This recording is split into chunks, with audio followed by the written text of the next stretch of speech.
नमस्कार दोस्तों, आज मौजूद हैं हम नागा बाबा की स्थान पर। यहाँ पर जो साधु संतों का जमावड़ा है वो बड़े स्तर पर लगा हुआ है और तमाम जगह से देश में साधु संत आए हुए हैं। तो हम उनसे पूछने की कोशिश करते हैं धर्म के बारे में और जो राजनीतिक हालात हैं, राम मंदिर का उद्घाटन हुआ है उसके बारे में उनको क्या मानना है उन लोगों का। तो हमारे साथ बूंदी से मंगल जी मौजूद हैं संत। तो अपना परिचय खुद देंगे, बताइए, आपका परिचय दीजिए। हमारा नाम मंगलपुरी है।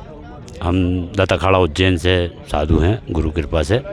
हमारे गुरु महाराज का स्थान रिंगस मठ मंदिर जो है रिंगस में है और हमारा यही काम है, धर्म सेवा, धर्म प्रचार का। तो आज आप यहाँ पर पधारे हैं, तो यहाँ का एनवायरनमेंट कैसा लगा? पहला सवाल ये है आपसे। अच्छा लगा, ये तो हमारा परिवार है, घर है। घर में आने पे तो अच्छा ही लगता है। समाज के बीच में आते हैं तो हमें तो आनंद आता है। तो ये समाज ही हमारी शक्ति है।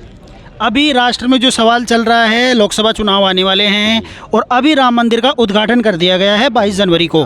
तो उसको आप राजनीतिक दृष्टिकोण से देखते हैं या फिर कुछ जो शंकराचार्य उन्होंने कहा है जो मंदिर है वो पूरा नहीं बना है, उसके बावजूद उसका उद्घाटन कर दिया गया है, इस पर आप क्या सोचते हैं?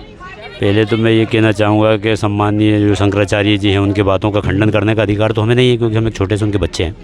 लेकिन मैं ये कहना चाहूँगा कि जनहित के और देश के हित में जो होता है, अगर जिससे हमारे प्राण जा रहे हैं और वो कार्य अगर सब समय से पहले हो जाए तो क्या दिक्कत है। भारत देश में से कई बड़े बड़े मठ मंदिर हैं कि जो अधूरे बने हुए पड़े हैं, उनमें प्राण प्रतिष्ठा हो गई है। एक राम मंदिर पे ही सवाल क्यों उठाएं? राजनीतिक तरीके से अगर जोड़ें तो राजनेता तो उसमें बनाने के लिए हमारे सनातन के जो भाई हैं उनके साथ हुए हैं। अब साथ देने वाले को अगर आप गुनहगार मानते हो तो ठीक है, उनका अपराध मान लो। तो क्या धर्म को राजनीति में इंक्लूड करना चाहिए? नहीं करना चाहिए ना कोई कर रहा है। बीजेपी का जो एडवांटेज राम मंदिर को ये फैसला है, वो राम मंदिर के आधार पर 2024 का चुनाव लड़ना चाहते हैं। नहीं, ऐसा कुछ नहीं है। मोदी जी का भी कोई ऐसा मकसद नहीं है। वो सिर्फ कार्य कर रहे हैं, कर्म कर रहे हैं। फल आपको जो देना वो दे दो। उन्होंने किसी से नहीं बोला कि मैं राम मंदिर बना रहा हूँ तो मेरी सरकार बनाना। तो इस समय जो बड़ा सवाल चल रहा है, लोग बता रहे हैं जो सनातन है वो खतरे में। तो आपको क्या लगता है, सनातन खतरे में बीजेपी की सरकार होने के बावजूद? बीजेपी की सरकार तो सब कुछ दे रही है, लेकिन अगर सनातन खतरे में कहीं है तो वो कमज़ोरों का है, जो स्वयं कमज़ोर हैं। अगर आप अपनी रक्षा स्वयं नहीं कर सकते एक की एक, तो फिर आपकी रक्षा कौन करेगा? तो आपके हिसाब से सनातन खतरे में नहीं है? हाँ, अगर सनातन को जो मानने वाला है वो खुद अपने आप को खतरे में नहीं माने, सनातन खतरे में कहाँ से आएगा? तू का जवाब तू दो। अगर अगला लड़े तो लड़ाई करो, नहीं लड़े तो प्यार से बिठाओ। तो क्या 2014 से पहले कहीं खतरे में था? हाँ था। 2014 से पहले आप बता रहे हैं सनातन खतरे में था? बहुत खतरे में था। इतना खतरा था कि बचना मुश्किल। मतलब भारत में रह के मिनी पाकिस्तान बने हुए थे। एक जगह नहीं। हम वन मैन आर्मी नागा फौज से संबंध रखते हैं और हम ऑल इंडिया परमिट बाबा अंतर्राष्ट्रीय श्री महेंद्र आनंदपुरी जी महाराज के शिष्य हैं। और हमने एक साधारणता में, संतता में भारत भ्रमण किया है।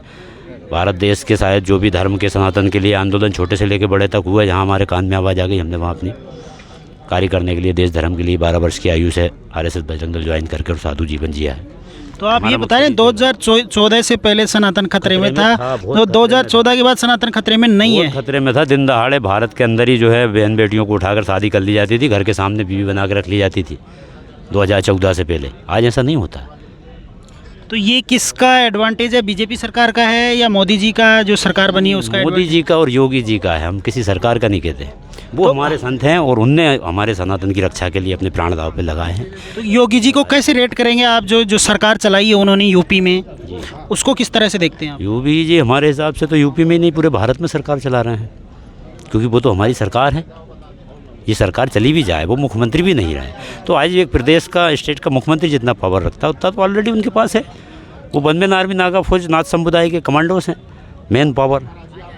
तो एक सरकार के पास जितनी आर्मी नहीं होगी, उससे ज़्यादा आर्मी के धनी तो वो वैसे ही हैं। जैसे राम मंदिर सनातन की रक्षा करी है, उनने कोई कार्य नहीं करा। किसी को जो भी शंकराचार्य साधु संत अगर उन्हें गलत ठहराते हैं तो वो अपनी पीठ पे खड़े हुए, बंदूक लेके खड़े होकर रक्षा करने वाले एक गनमैन को गलत कहना है। तो आपको क्या लगता है, साधु संतों का विकास और उनके जो वेलफेयर की स्कीमें हैं उनके लिए जो सरकार, ये मोदी सरकार ने किया है या इससे पहले कांग्रेस सरकार या जो अन्य सरकारें, अटल बिहारी सरकार रही और भी कई सरकारें रही, किस सरकार ने सबसे बेहतर काम किया? साधु संतों का देखो ऐसा है, वो राजनीतिक मामला है। जो साधु राजनीति से ज्वाइंट रहा, संपर्क में रहा, जिसने राजनीति करी, उसका विकास पहले हो गया। जो नहीं कर सका, अपनी जगह बैठा है, अपने भजन कर रहा है, उसका विकास बाद में हो गया। अब रहा सवाल साधु समाज के विकास का, तो साधु को चाहिए क्या?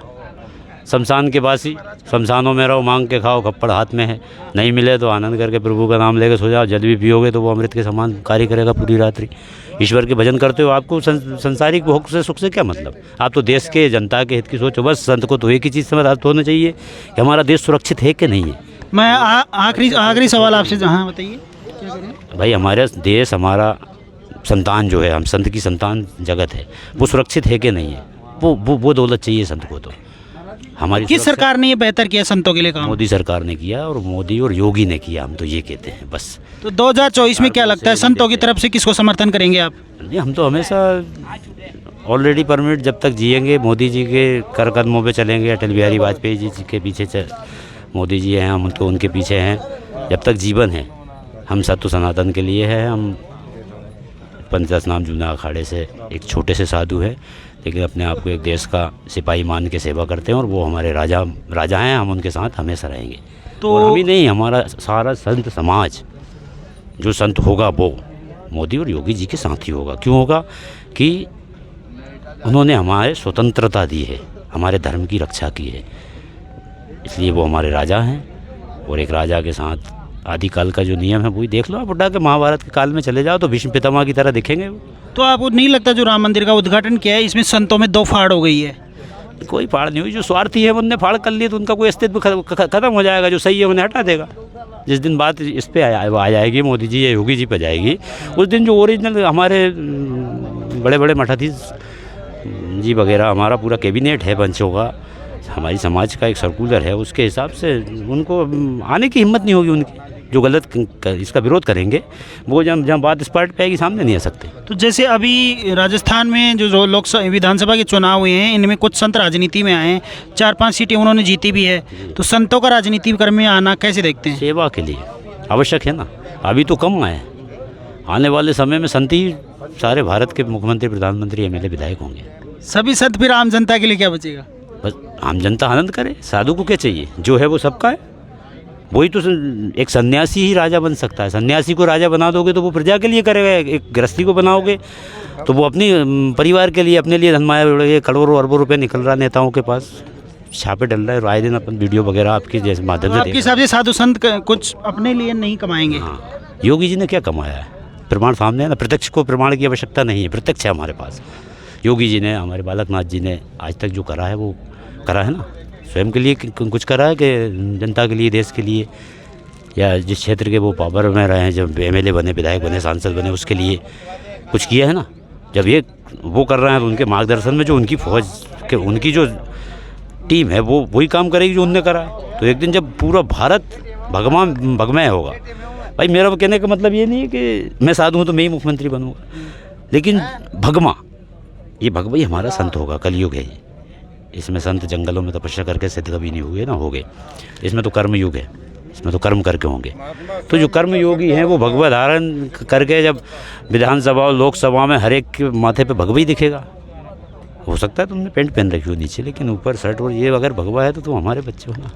तो हम भी लोकसभा जा सकते हैं? जा सकते हो। जब मोदी जी आ सकते हैं तो कोई भी आ सकता है। मोदी जी की आप प्रारंभ श्रेणी देखो, उन्होंने बहुत संघर्ष किया। पूरे जीवन जो है देश, मतलब समझने वाला जिसने देखा हो वो हमने देखा है करीब से। उनके पीछे पीछे बहुत दूर रहे बड़ी भीड़ में, लेकिन उनकी हर भीड़ में हम पीछे खड़े रहे तो हमने देखा उनके संघर्ष, उनकी मेहनत, उनका। और आज जो हमें जहाँ पहुँचाया है उनने हमारे देश को, वो एक बहुत बड़े गौरव की।